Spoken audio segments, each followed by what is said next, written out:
The arc 2 starts with the reunion with Gigi, introduced as Momo's first love. He looked like the typical cool character, but you quickly realize the immaturity of his personality. Gigi's charm is his unpredictability. His next move can't be analyzed as there is no pattern to his actions. I love the chaos he invites whenever he is on a panel.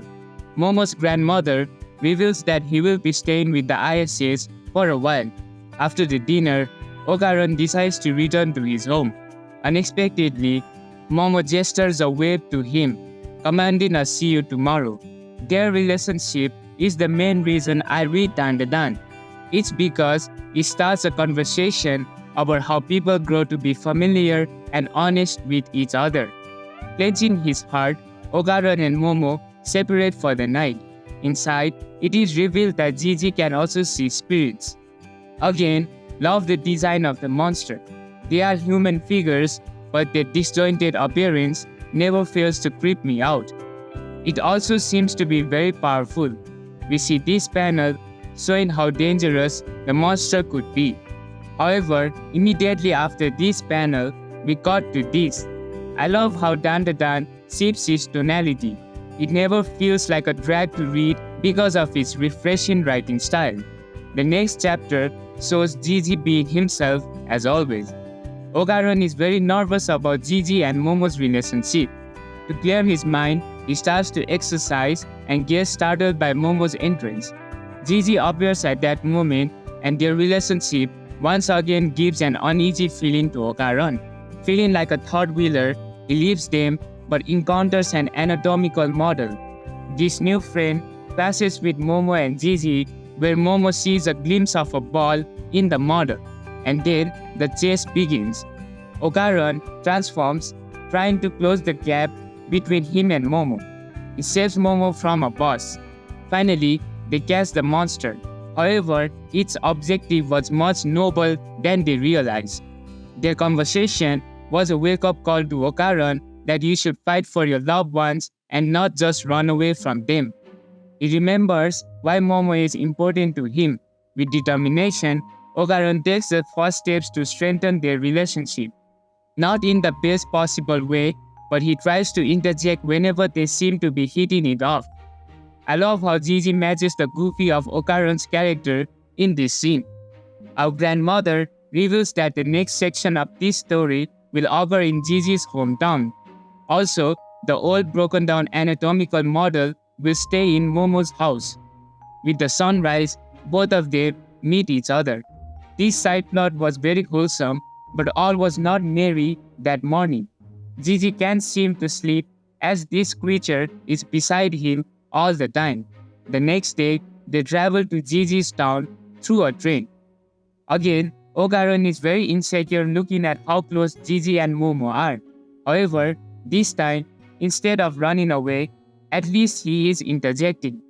Unexpectedly, Okaran and Gigi sort of build a connection about the occult talk that Okaran started. This is the strength of Gigi as a character. He may be unknowing, but never unlikable. They reached Gigi's hometown. There were no hiccups while traveling to his house, but outside, suspicious people were stalking them. Seeing there was no immediate threat in Gigi's house, Momo decided to take a dip into the hot springs. Since Momo left, these two had time to build a bond of camaraderie between each other. It's not a perfect start, but at least they won't hate each other. While playing, they do find a hidden room inside Gigi's home.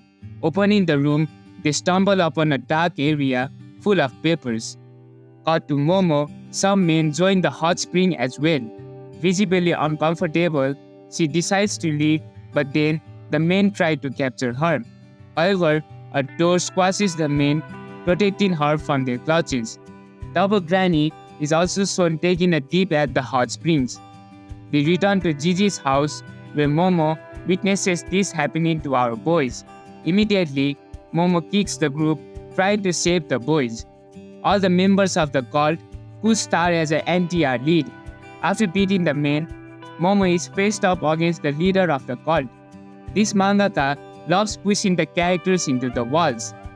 You know it's bad, when a religious group is introduced in a manga. They have been sacrificing children to satisfy the belly of the great serpent. Finally, composing themselves, Okaran and Jiji join the fight as well. Suddenly, they fall from a hole, invited into the lair of the serpent. The serpent shows itself to our gang, revealing its humongous size. If anyone were in this situation, they would have ran away, but instead, Okaran and Momo grab their head in pain. They are mind-controlling, killing themselves. Jiji tries to stop them, but there, he realizes the cause of his suicidal parents. Jiji carries Momo and Okaran on his back, trying to fend off the monster.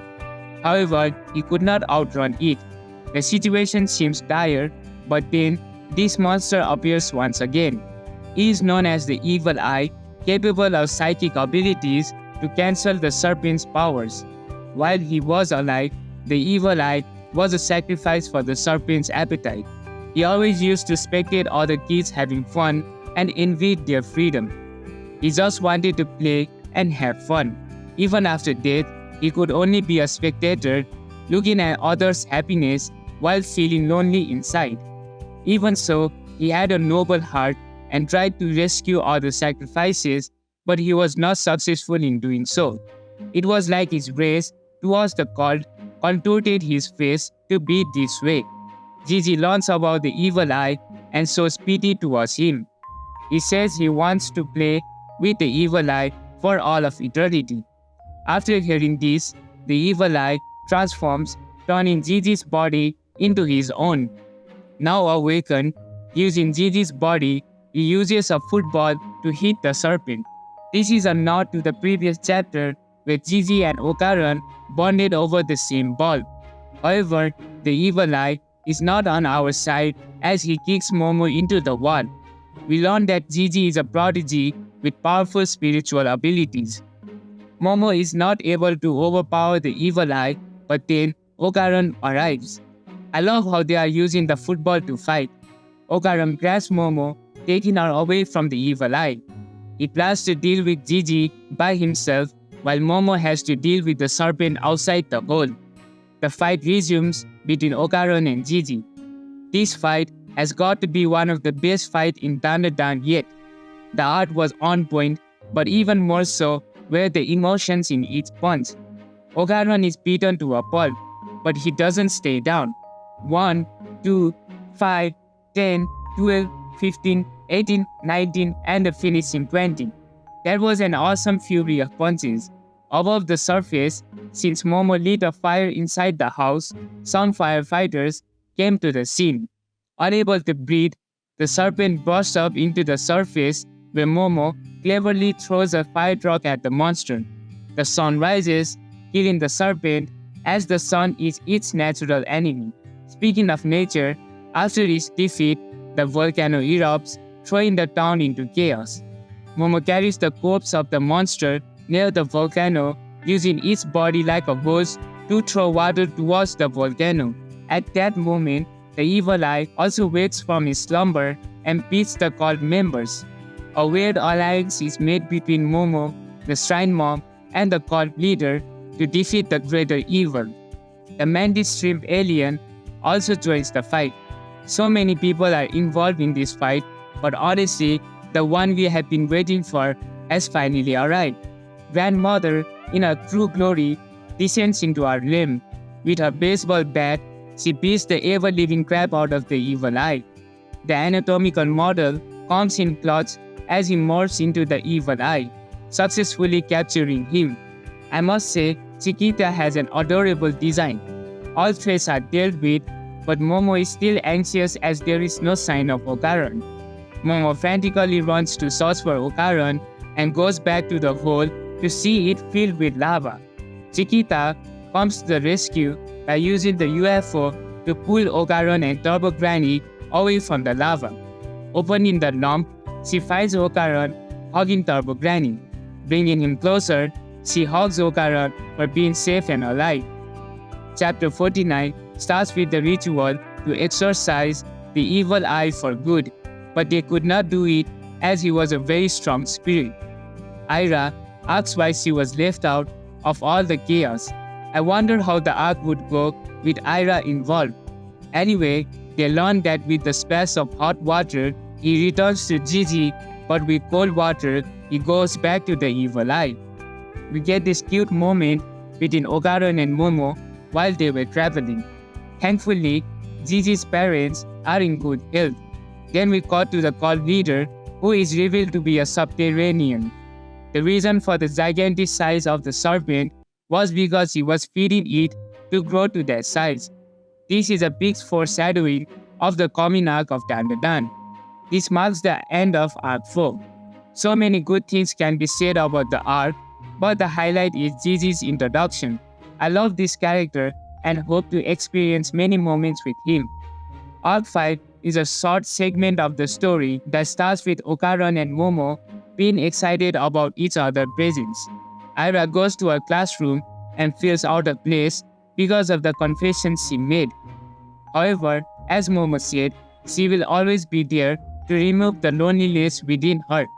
Momo asks Aira and Okaran to stay at her home to check on Gigi 24/7.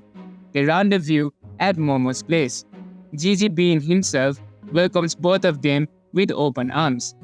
I love how he's optimistic and always lifts the mood within a scenario.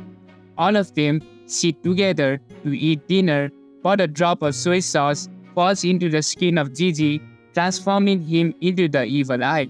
All of them use their powers to stop the evil eye. Again, I love how Aira grabs her skirt to hide the unnecessary edgy scenes. Momo splashes hot water into the evil eye and he untransforms.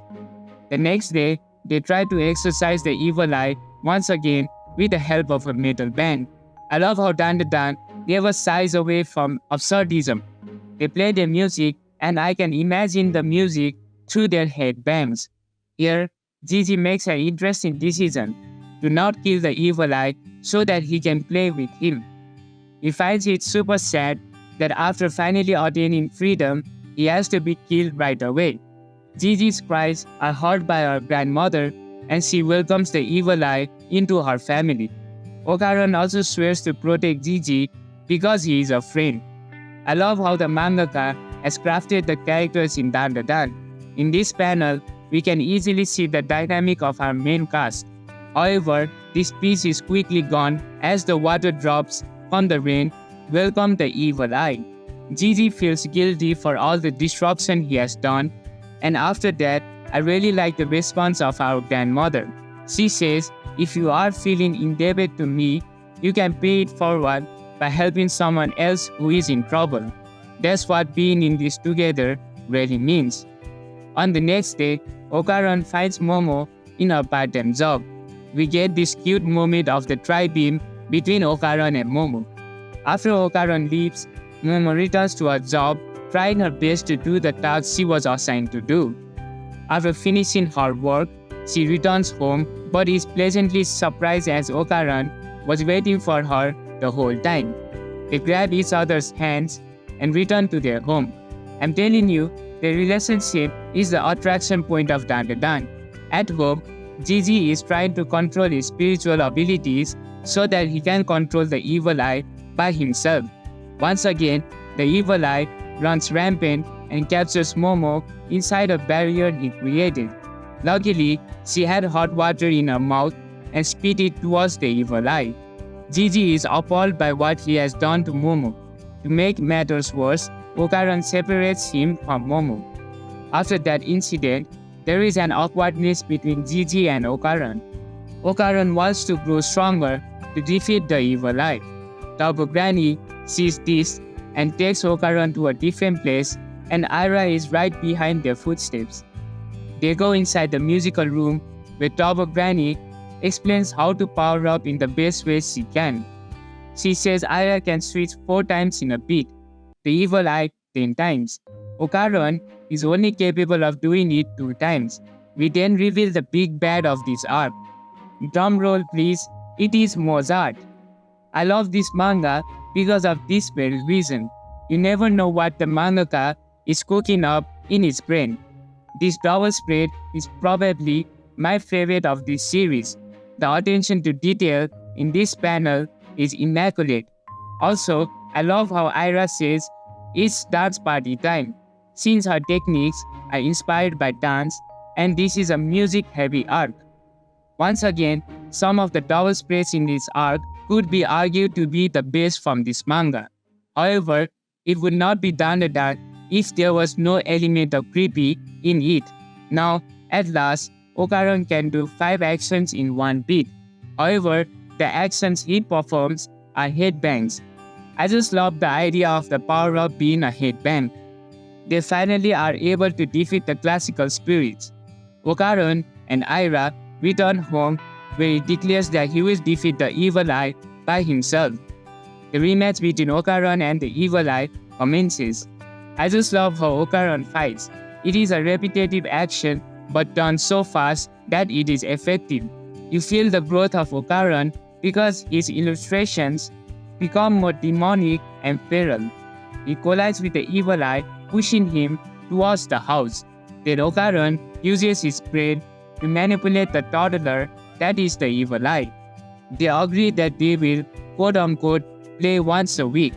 Gigi returns, and once again, it would not be DanDaDan if it weren't for these comedic scenes. Since the house was destroyed in this fight, the mantis shrimp calls his friend who has nano skin. With the use of it, a new house was constructed. Later on, this nano skin creates one of the best moments in DanDaDan. The upcoming arcs raise the stakes so much higher in DanDaDan, and I really hope you will stay with me as I cover the later arcs. Please like and subscribe, but for now, this will be DanDaDan signing out.